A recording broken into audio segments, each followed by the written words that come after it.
हमारी बॉडी में 3 तरह के दोष होते हैं। हमारा वात होता है, that is made up of akash and vayu महाभूत। अगर ये वात पे थोड़ा भी डिसबैलेंस हो जाते हैं, बोन के रिलेटेड इश्यूज आते हैं, मसल के रिलेटेड इश्यूज आते हैं, तब किसी का बढ़ गया तो उसको क्या होगा, रेस्पिरेटरी डिसऑर्डर्स होंगे। तो कब का काम है स्टेबिलिटी लाना। किसी का पेट बढ़ जाए तो उससे क्या होगा, उसको रक्त रोग हो सकता है, स्किन डिसऑर्डर्स हो सकते हैं। नाड़ी परीक्षा में क्या होता है कि हम जो यहाँ पे रेडियल आर्टरी होती है, वहाँ पे कोई भी जो वैद्य आयुर्वेदिक वैद्य है वो 3 हाथ रखा है। जो वातिज व्यक्ति है उसका जो पोस्ट होता है वो क्रूर होता है, लेकिन उसको कॉन्स्टिपेशन बहुत रहेगा।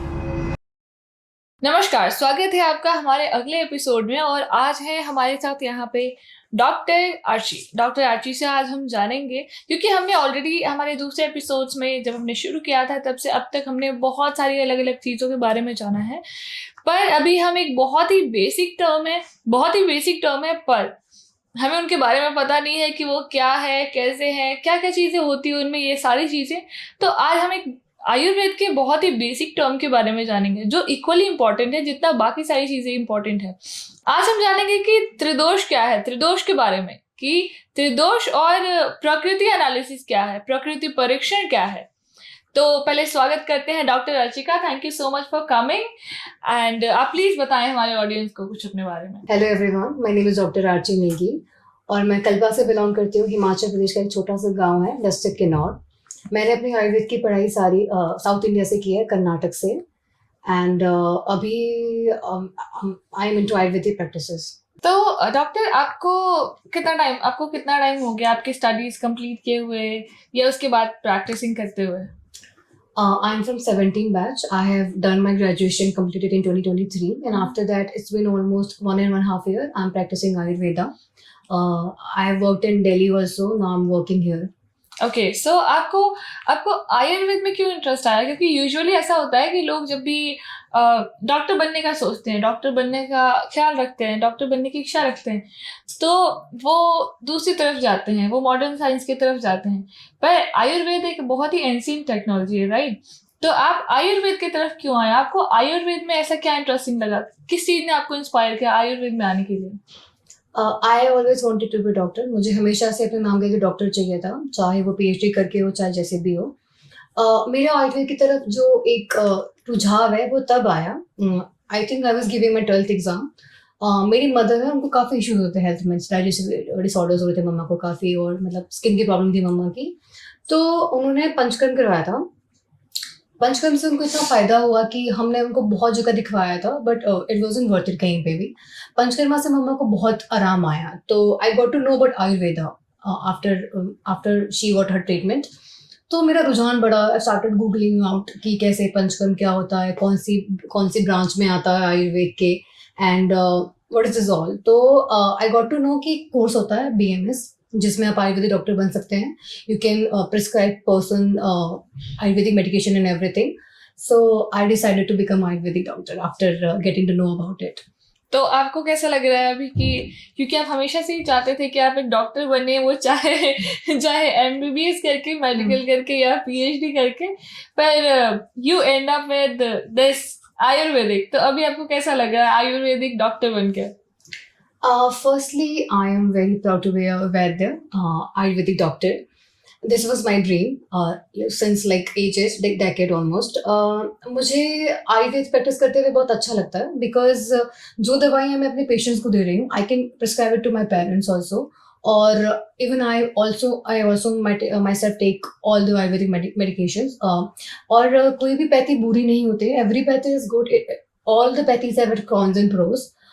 बट सिंस मैंने आयुर्वेद की पढ़ाई की है, I know everything about it. तो ins and outs, right? या तो I prescribe it to everybody, जो मेरे आसपास के लोग हैं ना। I also take Ayurvedic medication and lifestyle. Okay, तो आपने, क्योंकि आपको अब काफ़ी टाइम हो भी गए प्रैक्टिसिंग करते हुए और आपको बहुत इंटरेस्ट है, तो हम ना आयुर्वेद की एक बहुत ही बेसिक टर्म से स्टार्ट करना चाहेंगे, क्योंकि बहुत हार्श टर्म, बहुत बड़ी बड़ी चीज़ें, बहुत सारी चीज़ें लोगों को पता होती है, पर जो बेसिक टर्म होते हैं वो भी उनको पता होते हैं, पर इतने अच्छे से नहीं पता होते जितने अच्छे से उनको पता होना चाहिए, ताकि वो जो वास्ट टर्म्स है उसको जान सके वो, राइट?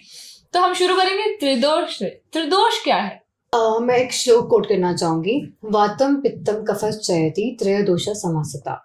देखिए, हमारे आयुर्वेद में 3 मेन संहिता हैं जो हम फॉलो करते हैं। आचार्य चरक जी की चरक संहिता, सुश्रुत जी की सुश्रुत संहिता, एंड हमारे आचार्य बागभट्ट की है अष्टांग हृदय।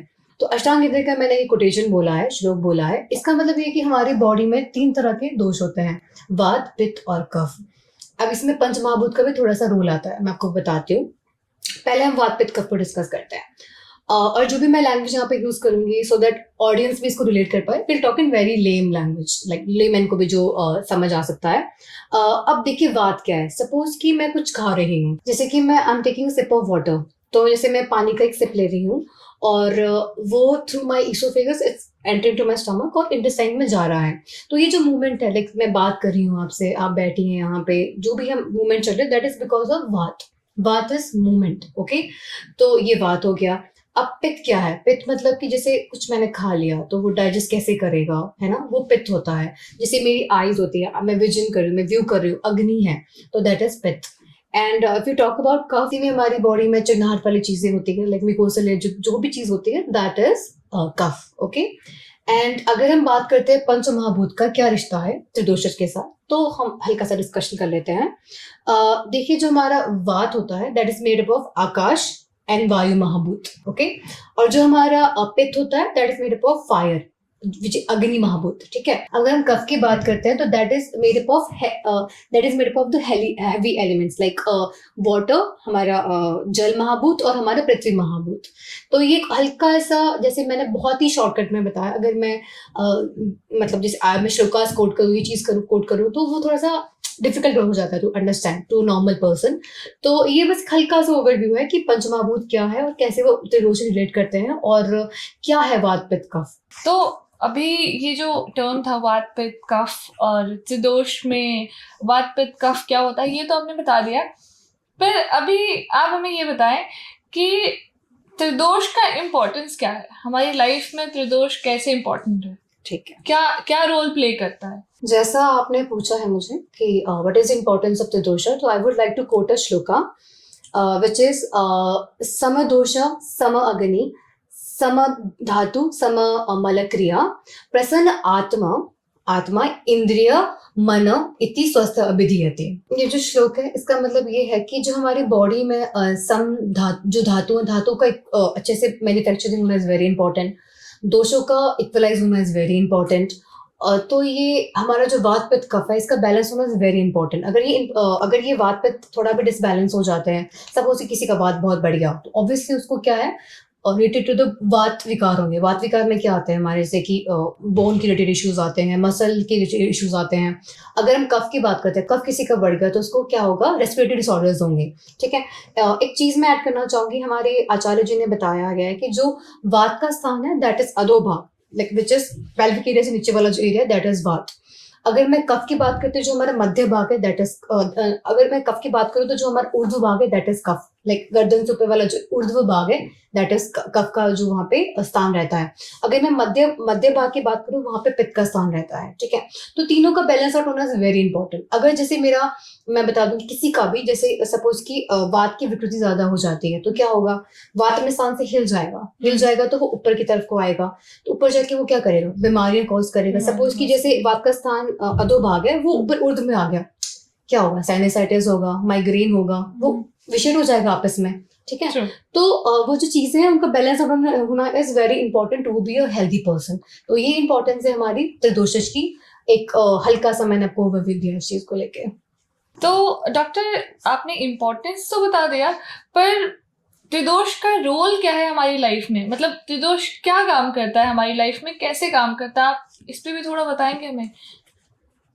देखिए जैसे वात है, वात का गुण है चल गुण, जैसे मूवमेंट हो गया।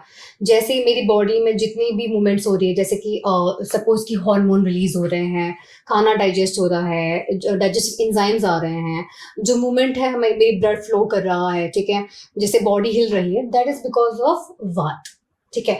अब वात जैसे हमारी हड्डियों में वात होता है, ठीक है, और जिस जो मूवमेंट में हेल्प करते हैं एवरीथिंग इज वात। मैं आपको बहुत ही इन जनरल बहुत ही शॉर्ट में बता रही हूँ, ठीक है। वात जो है रुक्ष है, लघु है, मतलब हल्का है, वो है वात, ठीक है। अगर मैं कफ की बात करती हूँ तो जैसे कफ का इज वेरी इंपॉर्टेंट रोल है कि वो यहाँ पे हमारे कंठ भाग में वात कफ होता है, ठीक है, कंठ भाग में। तो कफ का काम है स्टेबिलिटी लाना, ठीक है, स्निग्धता लाना।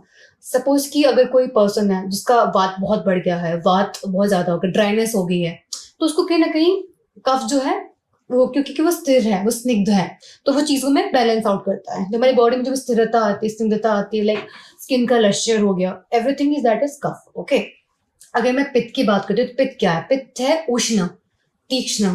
तो वो उसके गुण है कि वो उष्ण है, that is hot in nature, ठीक है।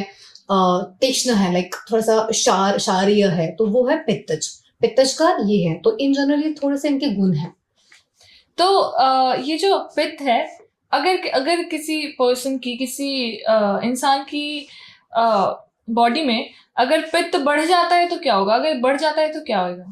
सपोज कि किसी का पित्त बढ़ जाता है तो उससे क्या होगा? उसको रक्त रोग हो सकता है, उसकी रक्त दृष्टि हो सकती है, उसको क्या है? स्किन डिसऑर्डर्स हो सकते हैं, ठीक है। जैसे कि पिंपल्स हो गए फेस पे, या फिर रैशेस हो गए, वो पित्त विकार आता है। एसिडिटी हो जाती है, ठीक है, जिसको हम आयुर्वेद में आम्ल पित्त कहते हैं। आम्ल पित्त हो जाता है पित्त की विकार की वजह से। तो ये छोटी छोटी बीमारियां हैं जो पित्त की वजह से हो सकती है। और कफ अगर बढ़ जाए किसी की बॉडी में, फिर अगर कफ बढ़ जाता है तो उससे हमारे रेस्पिरेटरी डिसऑर्डर्स होते हैं, ठीक है, जैसे कि साइनसाइटिस हो गया, ठीक है, आपको एस्थमा हो गया, जिसको हम तमक श्वास कहते हैं आयुर्वेद में। तो वो कफ के बढ़ने के कारण से ही होता है। और अगर आप वात का पूछना चाहती है कि वात के बढ़ने से क्या होता है, तो जितनी भी हमारी मस्कुलर डिसऑर्डर्स हैं, हमारी बोन डिसऑर्डर्स है, ऑस्टियोपोरोसिस, अर्थराइटिस हो गया, चाहे आपका सर्वाइकल स्पॉन्डिलाइसिस हो गया, लुम्बार स्पॉन्डिलाइसिस हो गया, ठीक है, that is all because of अगर आपका जो वात विशेट हो जाता है। विशेट मतलब वो प्रकोपित हो जाता है। और ये डिफर करता है पर्सन टू पर्सन कि कौन से पर्सन की क्या प्रकृति है, किसकी क्या प्रकृति। अकॉर्डिंग टू दैट वो फिर फर्दर हम अलग रहता है, उसका हम डिस्कस करते हैं फर्दर। ठीक है। जैसे कि अभी अभी आपने बात की प्रकृति की, तो प्रकृति क्या है? और मतलब प्रकृति परीक्षण या प्रकृति एनालिसिस, ये क्या है? Okay, that is a very interesting question कि आपने प्रकृति के बारे में पूछा।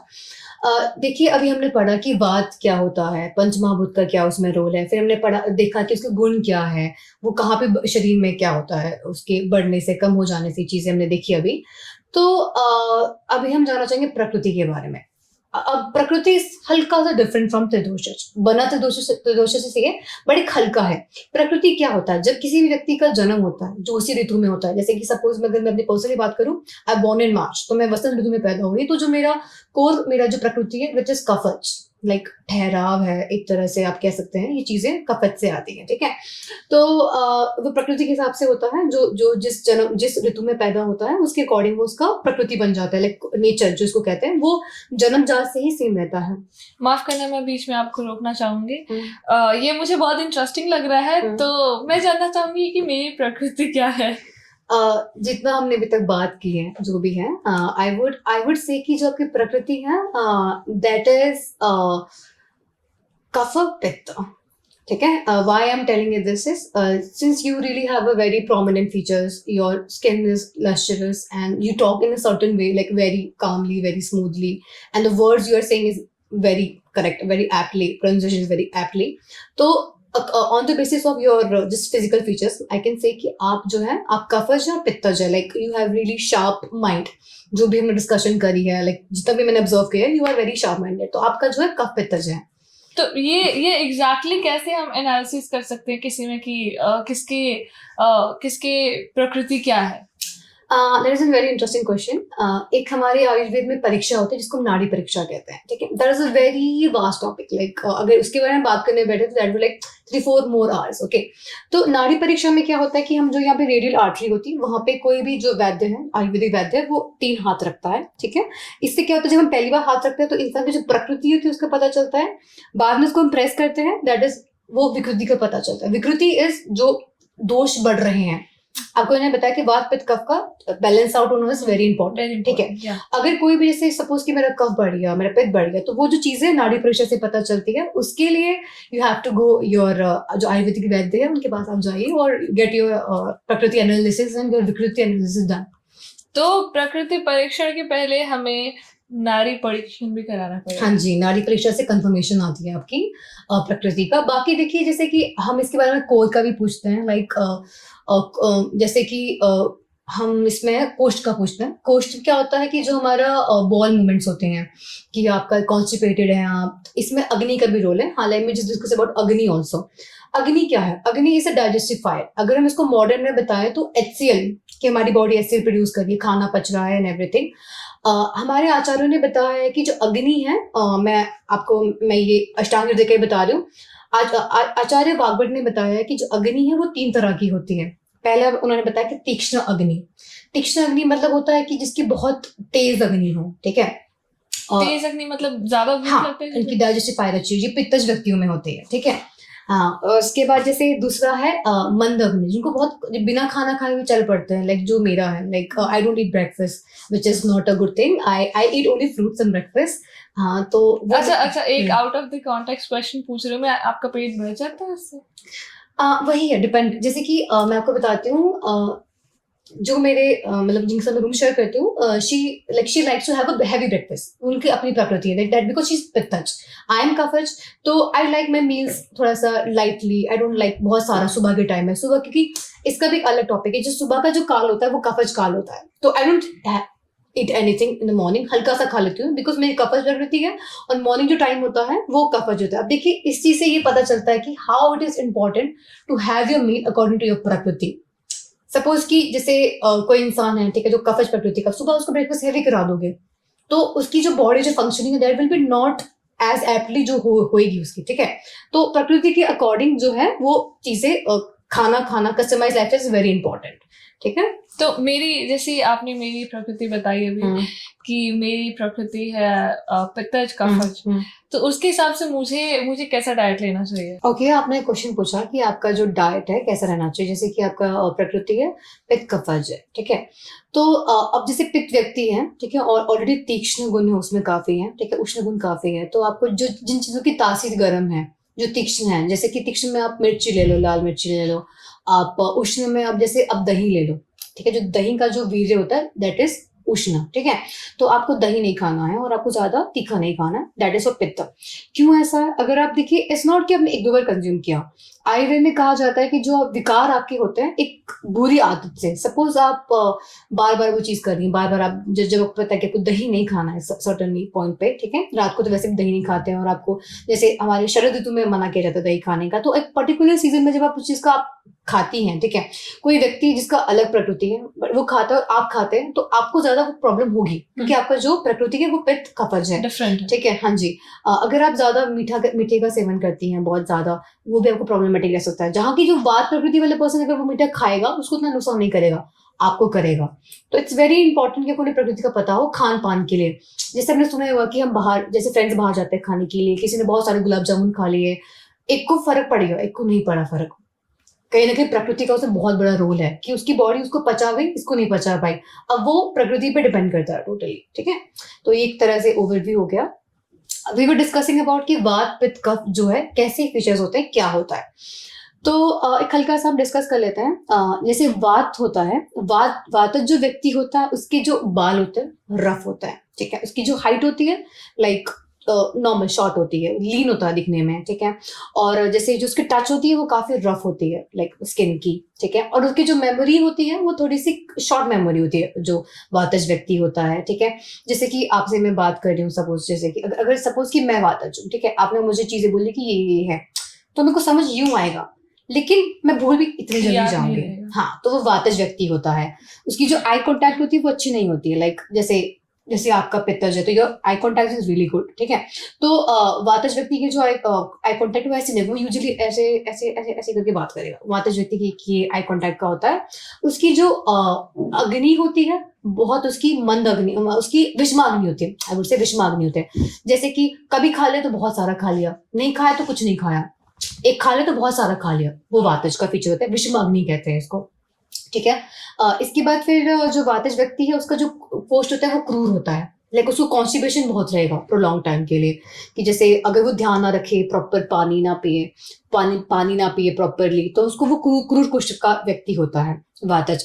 अगर हम बात करते हैं कफज व्यक्ति की, तो उसको क्या है कि जो सबसे गुड लुकिंग फीचर्स हमारे आचार्य जी ने बताए वो कफज व्यक्ति के बताए, लाइक उसकी स्किन बहुत अच्छी होगी, उसके बाल बहुत अच्छे होंगे, उसका फिजिकल स्टैचर बहुत अच्छा होगा, ठीक है। जब वो बात करेगा तो बहुत ठहराव होगा उसकी बात में, सोच समझ के बात करेगा, और जैसे ट्रस्टिंग, वो ऐसा होता है कि बहुत ट्रस्टेबल होता है बात, जो कफज व्यक्ति होता है। डॉक्टर बीच में अपने क्रेडिट्स लेना चाहते हैं। अभी उन्होंने शुरुआत होते ही बताया कि वो कफज है, तो ये अभी हमें ये बताने की कोशिश कर रहे हैं कि नहीं, अगर मैं अपनी प्रकृति की बात करूँ तो मैं बात कफज हूँ। लाइक अगर आप सुन ही रहोगे, जैसे मेरी बात करने का तरीका है, मेरी बात में थोड़ी सी चंचलता है, लाइक ठहराव नहीं है मेरी बात में। तो मेरी बॉडी में वात और कफ है। कफ मैंने इसलिए कहा था क्योंकि मेरा जो जन्म हुआ था वो वसंत ऋतु में हुआ था, ठीक है। बट जैसे अगर मैं अपनी बात करूँ प्रकृति की, तो प्रकृति क्या होता है, जैसे सब में सेम होता है, तीन त्रिदोषा सब में होता है, ठीक है। लेकिन जो जैसे दो डोमिनेंट का हम देख के बताते हैं आज के टाइम में, ठीक है। तो हाँ, ये बात थी हमारी। हम बात कर रहे थे कफज व्यक्ति की, राइट। तो उनकी जो अग्नि होती है वो मंदाग्नि होती है। वो ऐसे कि कम खाएंगे, ठीक है, कम खाने से वो सफिशिएंट रहते हैं। और जैसे स्टॉल व्यक्ति होता है, मतलब थोड़े से 20% होते हैं जो कफज व्यक्ति होते हैं। आपने सुना भी होगा कि मैं तो पानी भी पी लेती हूँ तो मुझे पानी भी चढ़ पानी जाता भी है, लग जाती हाँ, है। तो वो कफज व्यक्ति हैं, ठीक है। और अगर हम पित्तज की बात करें तो पित्तज वो व्यक्ति की पित्तज अग्नि होती है, जैसे कि जो बहुत खाते हैं लेकिन उनका मेटाबॉलिज्म बहुत अच्छा होता है, उनको लगता नहीं है। ऐसे बहुत हमारे आसपास लोग होते हैं, तो वो जो अग्नि है, तीक्ष्ण अग्नि, दैट इज बिकॉज ऑफ पित्त, ओके। और थोड़े से मैं कफज की और हल्की सी फीचर्स बता देती हूँ, लाइक मेंटल हेल्थ के सिनेरियोस अगर मैं आपको बताऊं, तो जो कफज व्यक्ति होते हैं बहुत उनमें सत्व गुण अच्छा होता है। लाइक वो उनको, जैसे सपोज की एग्जाम्पल फिर से दे रही हूँ मैं, अगर मैं कफज व्यक्ति हूँ, ठीक है, या सपोज आप कफज व्यक्ति है, मैं पित्तज हूँ। नहीं, सपोज दिस एग्जाम्पल, एक जैसे कफज व्यक्ति है, ठीक है। तो मैं आपको कुछ समझाऊंगी, आपको समझेगा नहीं, क्या बोला आपने, फिर से बताओ, मुझे समझा नहीं, हम डिस्कशन करेंगे काफी। बट अगर आपको एक बार याद होगी ना चीज, तो वो रिटेन रहेगी आपकी। वो कफज व्यक्ति है कि समझेगा कम, मतलब स्टार्टिंग में कम समझेगा, बट समझ गया तो फिर एकदम उसका फिर वो याद रिटेन रहता है। नहीं, मैं पित्तज व्यक्ति हूँ, आप पित्तज व्यक्ति के बारे में बताएं ताकि मेरे हाँ। जैसे और भी जो इंटेलिजेंट लोग हैं उनको पता लग ओके, सके। Will go step by step, okay. This is the like basic features of कफज व्यक्ति। अगर हम उसका एक चार्ट टिक करते हैं, ठीक है। ओके। अब हम आते हैं पित्तज पे। जो पित्तज व्यक्ति होता है वो गुस्सैल स्वभाव का होता है, ठीक है, शॉर्ट टेम्पर्ड होता है, ठीक है। उनका जो होता है कि जैसे उनका डाइजेस्टिव पावर बहुत अच्छी होती है, ठीक है। और जो पित्तज व्यक्ति होता है वो इंटेलिजेंट काफी होता है, लाइक जैसे कि डिस्कस कर रहे हैं, you grasp like this and you do grasp, I have notice that you do, है ना। तो वो जो ग्रास्पिंग पावर है वो पित्तज व्यक्ति की बहुत अच्छी होती है, ठीक है। तो ये हल्का सा फीचर्स है पित्तज के, ठीक है। वैसे बहुत सारे क्राइटेरिया हम जो यहाँ पे डिस्कस कर रहे हैं, it's just not even to part of Ayurveda, ठीक है। We are talking very like this is normal conversation, हम मतलब वो आयुर्वेद के टर्म्स पे आ ही नहीं रहे हैं, ठीक है। तो एक हल्का सा एनालिसिस है, ये है प्रकृति, दिस इज ऑल प्रकृति। ठीक है डॉक्टर, तो हमने बहुत सारी अलग अलग बातें की, प्रकृति एनालिसिस की, और वात पित्त कफ का क्या रोल होता है उसमें, और भी बहुत सारी चीजें। अभी ये हमारा लास्ट क्वेश्चन होगा जिसमें मैं जानना चाहूंगी आपसे कि जो प्रकृति एनालिसिस है, ठीक है, उसका ट्रीटमेंट एस्पेक्ट से क्या रोल होता है? Okay, so this is very important. Actually, I would like to give you एक इंसिडेंट एक्चुअल में हुआ है। One of very good friend of mine, तो he was very curious about it कि कैसे क्या होता है। तो मैंने उनकी जो प्रकृति असेस की थी, दैट वाज कफ पित्तज, ठीक है। एंड आई टोल्ड हिम कि आपको जो है थोड़ा सा डायबिटीज और थायराइड का इशू हो सकता है in future, because he was bit obese. तो cut to that, he got diagnosis with diabetes and thyroid later on, ठीक है। तो जो प्रकृति एनालिसिस है उससे क्या है कि ये कुंडली है आपकी, जैसे हमारे यहाँ पे कहते हैं ना कि हिंदुज्म में होता है कि आपका जो जन्म स्थान है, आपका जो डेट ऑफ बर्थ है, उससे आपका पूरा कुंडली हो सकता है। सिमिलरली जो आयुर्वेद में जो हमारा ये जो मेडिकल साइंस में ये जो है, अगर आपको प्रकृति पता हो तो आप अपने एक तरह से एक एस्टिमेशन लगा सकते हो, लाइक हाईली चांसेस है, ऐसा नहीं कि होगा ही होगा, बट हाईली चांसेस हैं कि जो वो इंसान है उसको बीमारियां होंगी। सपोज कि अगर मैं किसी, जैसे अब कफ पित्तज की बात चली पड़ी है, ठीक है, कफज व्यक्ति है, ठीक है, ज्यादा जैसे लाइफस्टाइल अच्छी नहीं रखेगा, ठीक है। देखिए एक हल्का सा मैं एक चीज बताना चाहूंगी, हमारे आयुर्वेद में कहा गया कि आहार निद्रा, ठीक है, ब्रह्मचर्य, ठीक है। ब्रह्मचर्य का हम रोल हटा देते हैं, आहार निद्रा और जैसे लाइफस्टाइल होता है आहार विहार, आहार विहार को ले लेते हैं, ठीक है। तो आहार विहार जो भी हम करते हैं उससे लाइफस्टाइल जो हमारा, उसी से हमारा पूरी बॉडी की इम्पैक्ट होती है। सपोज कि कफ पित्तज व्यक्ति है, ठीक है, कफज है, तो उसमें क्या है, स्थूलता है, स्निग्धता है, ज्यादा बेड पे पड़ा रहेगा, ज्यादा खाएगा पिएगा, जंक खाएगा, ठीक है, तो क्या होगा, ओबीस होगा, ठीक है, डायबिटीज होगा, ठीक है, थायराइड का इशू होगा, ठीक है, मतलब बीएमआई का बहुत हाई चला जाएगा, ओबीस हो जाएगा। सिमिलरली पित्तज व्यक्ति है, ज्यादा तीखा खा रहा है, ज्यादा ऐसे मतलब कभी भी जब भूख लगी खा नहीं रहा, अग्नि को मंद करने का ट्राई कर, लाइक बहुत ठंडा पानी पी रहा है, ये चीजें जब करता है पित्तज व्यक्ति, तो क्या होता है, उसको फिर विकार हो जाता है, जैसे कि उसको आईबीएस है, दैट इज बिकॉज ऑफ पित्त, पित्त जो होता है, ठीक है, अल्सरेटिव कोलाइटिस है, दैट इज बिकॉज ऑफ पित्त, ठीक है, और ये चीजें होती हैं। अगर कोई वातज व्यक्ति है, ठीक है, तो वो क्या है कि बहुत ज्यादा वर्कआउट कर रहा है, रेस्ट नहीं कर रहा है, ध्यान नहीं रख रहा है अपना, ठीक है, और सबसे बड़ी बात मैं ऐड करना चाहूंगी, जो वातज व्यक्ति होते हैं they are very prone to get mental health diseases, depression, anxiety, ठीक है, क्योंकि उनका जो मन है चंचल है, वात क्या है, चंचलता है, ठीक है। तो जैसे अगर हम उसको मॉडर्न साइंस में बताए तो हम कहते हैं कि B6 जो B16 विटामिन है वो कम है, विटामिन डी की डेफिशिएंसी है, ठीक है, तो मे बी एंग्जाइटी डिप्रेशन है। तो सिमिलरली हमारे आयुर्वेद में है कि वात बढ़ गया है उसका, ठीक है, इसीलिए जो है मन में चंचलता आ रही है, ठीक है। तो अब देखिए वात बढ़ गया है, ठीक है, तो क्या करेंगे हम इसमें, स्निग्धता देंगे, ठीक है, ऑयलेशन करेंगे, स्किन में उसके मसाज कराएंगे, ठीक है, और उसको समझाएंगे, स्थिरता लाएंगे, काउंसल करेंगे, ठीक है, तो ये वातज व्यक्ति में होता है, ठीक है। तो जो वातज व्यक्ति है, अगर वो ज्यादा वातज आहार विहार करेगा, लाइक जैसे कि रुक्ष शाक खाएगा, जैसे कि सूखी रोटी खा रहा है, सिर्फ सत्तू खा के आ रहा है, ठीक है, बिल्कुल ड्राई खाना खा रहा है, ठीक है, जैसे कॉर्नफ्लेक्स, जैसे कॉर्न, वो सब खा रहा है, ठीक है, और जैसे कि ज्यादा फिजिकल एक्सॉर्शन कर रहा है, ठीक है, वो अपना ध्यान नहीं रख रहा है, तो क्या होगा, उसको ऑस्टियोपोरोसिस हो जाएगा, उसकी जैसे हमारी कहते हैं कि घुटनों में दर्द होगी, कमर में दर्द होगी, तो उसको वो वाली समस्याएं आएंगी वातज व्यक्ति को, ठीक है। तो अगर मैं ट्रीटमेंट एक्सपेक्ट से, एक तो देखो आपने मुझे क्वेश्चन पूछा था कि क्या है इसका प्रकृति, जैसे कि वात पित्तज व्यक्ति है, उसमें वात का इनिशिएशन हो गया है, ठीक है, तो उसमें जो चिकित्सा जाएगी वो जाएगी हमारी, जैसे कि हम एक चीज देखते हैं, ठीक है, मतलब जैसे टाइम बहुत कम है यहाँ पे जो हम डिस्कशन कर रहे हैं, बहुत ही वास्ट टॉपिक है, मैं हल्का सा शॉर्टकट बताती हूँ। जैसे वात पित्तज व्यक्ति है, ठीक है, उसमें वात ज्यादा उसमें बढ़ गया है, तो हम जिसकी ट्रीटमेंट करेंगे, हम करेंगे बस्ती चिकित्सा, उसमें भी शमन शोधन आता है। शमन मतलब होता है कि केवल दवाई देके, ठीक है, आपका प्रॉब्लम खत्म कर दिया। एक आता है शोधन, शोधन में क्या होता है, पंचकर्मा थेरेपीज आती है, ठीक है, तो उसमें हम जो वातज व्यक्ति को हम देंगे बस्ती कर्म, ठीक है, बस्ती कर्म क्या होता है, हल्का सा ओवरव्यू दे देती हूँ, दैट इज मेडिकेटेड एनेमा, ठीक है।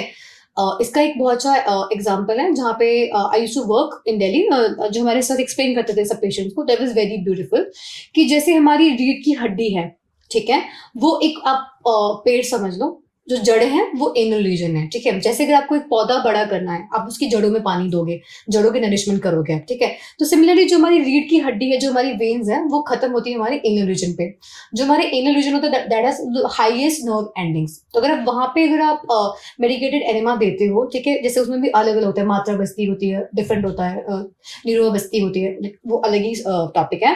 तो उसमें क्या होता है, आपको वो सूदन करता है नर्व्स को, ठीक है, ये वातज विकार का हो गया। ये एक जैसे कि प्रकृति पता चल गई, आपने डाइट बता दिया पेशेंट को, ठीक है, अगर वो डाइट प्लान फॉलो नहीं किया, he ended up in your OPD, ठीक है, तो आपने उसका जो विशेषण वाला जो है वो देख के उसका आपने ट्रीटमेंट कर देना है, ठीक है। अब हम बात करते हैं पित्तज व्यक्ति का, ठीक है, सपोज कि पित्तज व्यक्ति है और वो बहुत ही तीखा वो सब खा रहा है, ठीक है, and he ended up in your OPD. पित्तज व्यक्ति को देखो डाइजेस्टिव ऑर्डर्स होंगे, डिसऑर्डर्स होंगे, स्किन डिसऑर्डर्स होंगे, तो पित्तज व्यक्ति के लिए बेस्ट 2 ट्रीटमेंट्स है, एक आता है रक्त मोक्षण, एक आता है हमारा विरेचन। अब विरेचन क्या होता है, इसमें हम लोग लूज मोशन इनिशिएट करवाते हैं, it's not like normal loose motion. Suppose कि अगर आपको 4-5 लूज मोशन में हो जाते हैं, ऑब्वियसली मतलब जो भी पेशेंट है वो तो फेंट ही हो जाएगा, बट नहीं, इसमें नहीं होता है। इसमें जो मैक्सिमम लूज मोशन जाते हैं वो 30 जाते हैं, ठीक है, 30, हाँ, मतलब मैक्सिमम जाते हैं। जो नॉर्मल होता है दैट इज 15, और जो सबसे कम है that is 8 and 10 times. But इसमें पेशेंट को क्या होता है, सिर्फ पानी पीते रहना होता है, लाइक उसका एक अलग ही टॉपिक है, just I am giving you हल्का सा ब्रीफ, ओके। ये हो गया हमारा पित्तज का। अब हम बात करते हैं कफज की। जैसे कोई व्यक्ति कफज वाला है, बहुत मीठा खा रहा है, और जैसे हमारे आयुर्वेद में कहते हैं कि दिवासपन करता है, दिन को सोता है, मतलब I don't know, we have lot of things to discuss. एक ये चीज भी आती है, दिवास्वप्न नहीं करना चाहिए, इससे बीमारियां होती हैं, कभी भी दिन में नहीं सोना चाहिए। हमारे आचार्यों ने मना किया कि दिवास्वप्न करना ही नहीं चाहिए। पर अगर अगर मैं भी आपसे एक बात पूछना चाहूंगी कि अगर कोई व्यक्ति है जो बहुत ही थका हुआ है, बहुत काम किया है किसी ने, या कहीं से ट्रैवल करके आ रहा है, तो ऑफ कोर्स बहुत ज्यादा एग्जॉशन हो रखी होती है, या दिन भर काम किया होता है, और हो सकता है दोपहर को कहीं बैठा हुआ है और उसकी आंख लग गई, उसको नींद आ गई, तो फिर वो क्या करेगा? वो तो ऑब्वियस है ना कि उसको नींद आ रहा है। आपका जो ये क्वेश्चन है विच इज वैलिड, कि कोई नाइट ड्यूटी करके आया है, तो अभी क्या होगा, कोई नाइट ड्यूटी करके आया है, ठीक है, तो उसका रात्रि जागरण से क्या होता है, वात बढ़ता है, और दिवास्वप्न से क्या होता है, कफ बढ़ता है। अगर देख, और हमारे आयुर्वेद में क्या होता है, विपरीत गुण चिकित्सा। वात बढ़ा है तो उसको कफ बढ़ा के कम कर दो, कफ बढ़ा है तो वात देके कर दो। इसको तर्पण और संतर्पण, ये जो होता है इसका भी अलग ही एक लाइन ऑफ ट्रीटमेंट है। बट अगर आप जैसे आपने क्वेश्चन पूछा है, तो ये बैलेंस आउट हो जाएगा। आपने रात्रि जागरण किया, आपका वात बढ़ गया, ठीक है, आपने दिवास्वप्न कर दिया, आपका कफ हो गया, तो वो कैंसिल आउट हो जाता है। बट हालांकि अगर आप ये चीजें, आप ये प्रैक्टिस प्रोलॉन्ग टाइम तक करोगे, अगर रात्रि जागरण करोगे आप, क्या होगा, माइग्रेन होगा आपको, ठीक है, साइनसाइटिस की समस्या आएगी आपको, आपके जो पीरियड्स है वो इरेगुलर होंगे। ये चीजें आजकल क्यों डिजीजेस बढ़ रहे हैं, hormonal imbalance. Yes, hormonal imbalance आजकल जो है, क्यों बीमारियां बहुत बढ़ के आ रही हैं, क्यों पीरियड्स में प्रॉब्लम आ रही है लेडीज को, ये चीजें क्यों हो रही है, माइग्रेन क्यों हो रहा है, क्योंकि आजकल स्पेशली बात करूँ स्टूडेंट्स की, रात को ही पढ़ाई करना प्रेफर करता है, विच इज आई थिंक अगर हम देखा जाए तो जैसे वो गलत चीज है, नहीं करना चाहिए रात्रि जागरण, ठीक है। तो इसीलिए माइग्रेन कहीं ना कहीं ये चीज बढ़ा रहा है। तो ये देखिए अभी, तो ये है कि ये इंपॉर्टेंस एक तरह से त्रिदोषज का, कि ये पूरा, अगर आप थोड़ा सा भी डिसबैलेंस हो जाता है तो विकार होगा। ये हमने अभी बात कर ली वात कफ की, अब कफ पे हम जुड़ रहे थे। तो कफ जो व्यक्ति है, अगर वो बहुत ही ज्यादा दिवास्वप्न कर रहा है, मीठा खा रहा है, तो क्या होगा, उसको गले में समस्या होगी, ठीक है, ऊर्ध्वभाग में है ना कफ, तो ये गले में समस्या होगी उसको, ठीक है। उसको क्या होगा, अस्थमा होगा। मोस्ट जो कॉमनली देखा गया है, जो कि मतलब एकदम ऐसे कफज विकार की एकदम ऐसे ना क्लासिकल जो सिम्टम्स दिखाता है, वो है तमक श्वास, अस्थमा है, ठीक है। तो वो पूरा उसको एस्थमेटिक करेगा। तो अस्थमा ये जो हमारा है, इसके लिए सबसे अच्छी चिकित्सा है वमन। वमन इज बेसिकली वॉमिटिंग इनिशिएट करना, और वो जो उसके एक स्पेसिफिक काल बताया गया है, ये जो कि वसंत, जिसमें बहुत इसका जो होता है वो प्रकोप होता है कफ का, वसंत ऋतु में क्या होता है, हम वमन इनिशिएट कराते हैं, विच इज वॉमिटिंग। उसकी भी बहुत कॉन्ट्राइंडिकेशन और इंडिकेशन सब होता है, that is a different topic. तो जो भी हमने डिस्कशन किया है अभी, इन जनरल जो भी डिस्कशन किया है, दैट इज जो हमारी क्लासिकल किताबों में बताया गया है, उसको हमने बहुत सिंप्लीफाई करके समझाया है। एंड आई होप आपको भी काफी समझा होगा जो मैं बताना चाहती थी आपको। मैं पर्सनली सिर्फ यही बात बोलना चाहूंगी कि मुझे तो बहुत इंटरेस्ट आया जानने में, बिकॉज मुझे ये इतनी ज़्यादा चीज़ें इन डिटेल इन डेप्थ नहीं पता थी कि प्रकृति क्या होती है, मेरी प्रकृति क्या है, मुझे क्या क्या करना चाहिए, या मेरे अलावा और भी जो लोग होते हैं जो जिनकी बात पर का जो भी प्रकृति होती है, उनको क्या क्या चीज़ें करनी चाहिए, क्या क्या चीज़ें अवॉइड करनी चाहिए। तो आज के इस ओवरऑल डिस्कशन में मुझे तो बहुत मजा आया, और मुझे इतनी सारी चीजें पता लगी। आई एम वेरी श्योर कि हमारे जो ऑडियंस है उनको भी ये वाला सेशन जो है वो बहुत ही पसंद आएगा। और प्लीज कमेंट करके जरूर अपने भी आप क्वेरीज पूछें। और जैसा कि मैं इतनी ज्यादा क्यूरियस होकर पूछ रही थी डॉक्टर से कि आप प्लीज बताएं कि मेरी प्रकृति क्या है, या मुझे क्या क्या करना चाहिए, क्या क्या नहीं करना चाहिए, तो आप गूगल करने की बजाय कमेंट कर सकते हैं, कमेंट करके पूछ सकते हैं कि आपकी क्या क्या क्वेरीज हैं। और thank you so much doctor यहाँ पे आने के लिए, हमें बहुत मजा आया आपके साथ। I would like to add one more thing कि जो भी हमने डिस्कशन किया, जस्ट 2% भी नहीं आयुर्वेद का। आयुर्वेद इज सो ह्यूज, त्रिदोषज इज सो ह्यूज, वातपित्त कफ इज सो ह्यूज, पंच महाभूत इज सो ह्यूज, प्रकृति एवरीथिंग इज लाइक, जो ट्रीटमेंट एक्सपर्ट मैंने बताया, हमने जो है नॉर्मल एक इंट्रोडक्शन दिया है आयुर्वेद का। यहाँ पे आयुर्वेद का इंट्रोडक्शन नहीं, मतलब it's just a small segment of Ayurveda. Ayurveda is so huge and Ayurveda is much more than vata pitta का। तो आई एम रियली ग्लैड कि मुझे सब डिस्कशन करने का आपने अपॉर्चुनिटी दिया। एंड बीइंग एन आयुर्वेदिक वैद्य, मैं आप सबको बताना चाहूंगी कि अगर आप अपना प्रकृति एनालिसिस करवाना चाहते हैं, अपनी नाड़ी परीक्षा करवाना चाहते हैं, अगर आप ट्रीटमेंट लेना चाहते हैं, गो टू आयुर्वेदिक वैद्य। आप यूट्यूब वीडियो या फिर कुछ ऐसे ऑनलाइन कहीं पे सर्च करके आप चीज़ों पे भरोसा मत कीजिए, क्योंकि क्या होता है कि half knowledge is a dangerous thing. अगर आप आधी नॉलेज लेके आप चीज़ें फॉलो करते हैं, that will be very dangerous. तो ये एक मैं सबको आइडिया मतलब मैं रिकमेंड करना चाहूँगी कि आप अपने प्रकृति एनालिसिस जो है खुद से ना करें, आप अपने आयुर्वेदिक वैद्य से ही कराएँ। And thank you so much, doctor, for coming. And we would love to see you soon again here. Thank you so much. Thank you. Thank you. अब पूरे भारत में हमारे 40 से अधिक हॉस्पिटल और 80 से अधिक क्लिनिक व डे केयर सेंटर हैं। यहाँ आयुर्वेद, नेचुरोपैथी व पंचकर्म के जरिए बीमारियों की जड़ पर काम किया जाता है, जिससे बीमारियों को रिवर्स करने में मदद मिलती है। तो आज ही अपने नजदीकी स्वास्थ्य केंद्र से संपर्क करें और हमारे विशेषज्ञ डॉक्टरों से निशुल्क परामर्श प्राप्त करें। अगर आप वीडियो में कही गई बात से सहमत हैं तो Y टाइप करें। अगर आप कही गई बात से सहमत नहीं हैं तो N टाइप करें।